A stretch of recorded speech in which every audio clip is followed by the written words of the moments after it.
मुझे आशा है कि आप लोग काफी बेहतर होंगे मेरे दोस्तों, मेरे प्यारे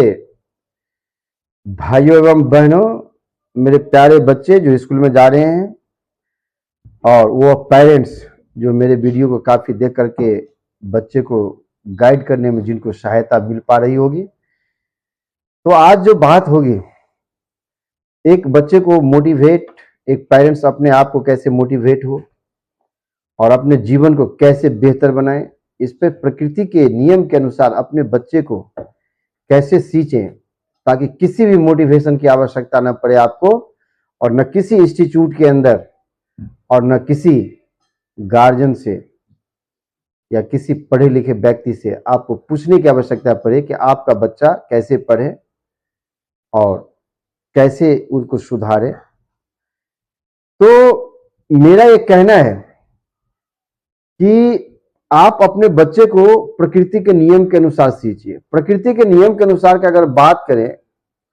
तो एक आपने बीज को देखा होगा,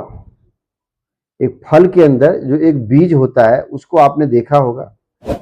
जब आप उस बीज को आप जमीन में बोएंगे और उनको सींचेंगे और सींचते सींचते जब उनको आप पौधा तैयार कर लेते हैं और जब वो पौधा बड़ा सा पेड़ बनता है, और जब वो पेड़ बनता है उसमें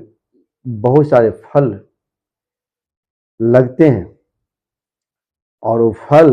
जब पकते हैं तो उसमें लाखों करोड़ों बीज होते हैं। अगर एक फल की बात करें तो एक फल में एक बीज से लेकर के हजारों सैकड़ों बीज आपको देखने को मिल लेता है। तो आपके घर में अगर एक संतान है तो आप एक संतान को अपने आप को बीज समझिए और उनको सींचिए, इनको अच्छे वातावरण देने का प्रयास कीजिए, आप उनको अपने तजुर्बा देने का प्रयास कीजिए। जिस प्रकार एक किसान अपने खेत के अंदर जब बीज बोता है तो देखेंगे कि 1 केजी बीज तो बोता है बोने टाइम में, लेकिन जब वहां से फसल को काटते हैं तो 4 क्विंटल 5 क्विंटल वो फसल को काट करके घर ले आते हैं। तो हमेशा ध्यान रखिए अपने जीवन में कि बच्चे को अगर सींचने की आवश्यकता हो, अपने परिवार को अगर सुधारने की आवश्यकता हो, अपने जीवन को और बेहतर करने की आवश्यकता हो, तो आपके बच्चे को बेहतर एजुकेशन देने की आवश्यकता पड़ेगी।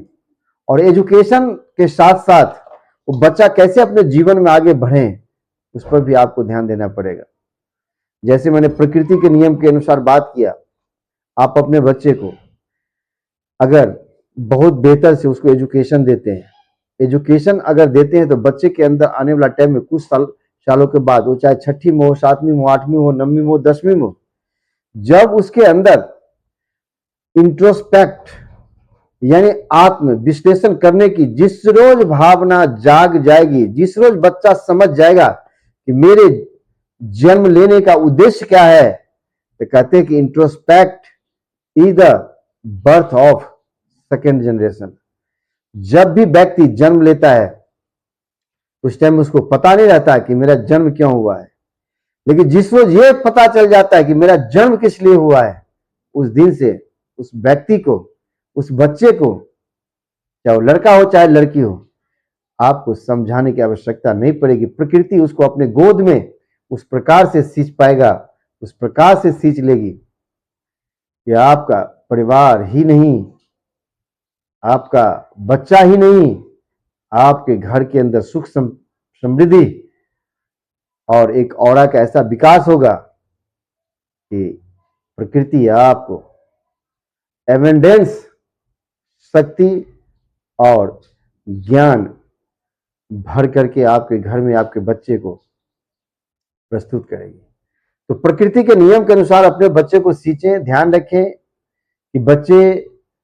को बेहतर ढंग से बनाएं, क्योंकि आज के डेट में क्या है कि किसी भी देश की अगर विकास की बात करें तो उस देश की नागरिक अगर बहुत बेहतर है तो उस देश का विकास ऑटोमेटिक हो जाएगा। हम दूसरे देशों के एग्जाम्पल देते हैं कि फलना देश इतना बेहतर है, चिलना देश इतना बेहतर है। अरे बेहतर देश नहीं बनता, देश तब बनता है जब उस देश की बेहतर नागरिक अपने आप को उस देश के प्रति आत्मसात करें, उस देश को समझे, उस देश की कल्चर, उस देश की संस्कार, उस देश की संस्कृति को समझे और अपने देश को आगे बढ़ाने के लिए आपको सबसे बेहतर वही काम करना पड़ेगा, प्रकृति के नियम को पालन करना पड़ेगा। तो आप अपने बच्चे को समझे एक बीज है और एक बीज को आप एक फल बनाइए, और फल जब बन जाता है तो आप समझ लीजिए आपका बच्चा का ऑरा कितना बड़ा होगा। अगर आपका बच्चा एक बड़े पोस्ट पर चला जाता है, आपका बच्चा अगर एक आईएएस ऑफिसर बन जाता है, तो आपका ऑरा क्या बनेगा, आप कभी इमेजिन करके देखिए। तो बच्चे को ऊपर सोचिए, कभी भी निराश नहीं हो। मेरा सवाल उठता है कि कोई आदमी सोचता है कि मैं बच्चे को कैसे पढ़ाऊं। अरे भाई, कोई समस्या नहीं है पढ़ाने की। आज के डेट में सोशल मीडिया से लेकर के इतने ज्ञान भरे पड़े हैं, सिर्फ आपको ध्यान देना है बच्चे को सिखाने का।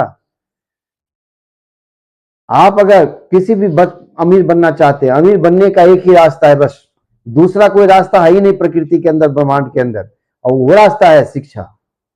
अगर शिक्षा है आपके घर के अंदर, तो आपके घर के बगल में, आपके मार्केट के अंदर सबसे बड़े मकान है ना। अगर आपका बच्चा बहुत बेहतर से एजुकेशन ले लिया, आपने दिलवाने का काम किया, उसको सींच दिया, एक बीज से अगर उसको पौधा बना दिया, और पौधा में फल अगर जिसको लगना शुरू हो गया ना आपका, तो आपसे बेहतर फैमिली वहां किसी का नहीं होगा। तो कहने का मतलब है, प्रकृति के नियम को ध्यान में रखते हुए आप बच्चे को सींचिए और आगे बढ़िए। इसी के साथ जय हिंद, जय भारत।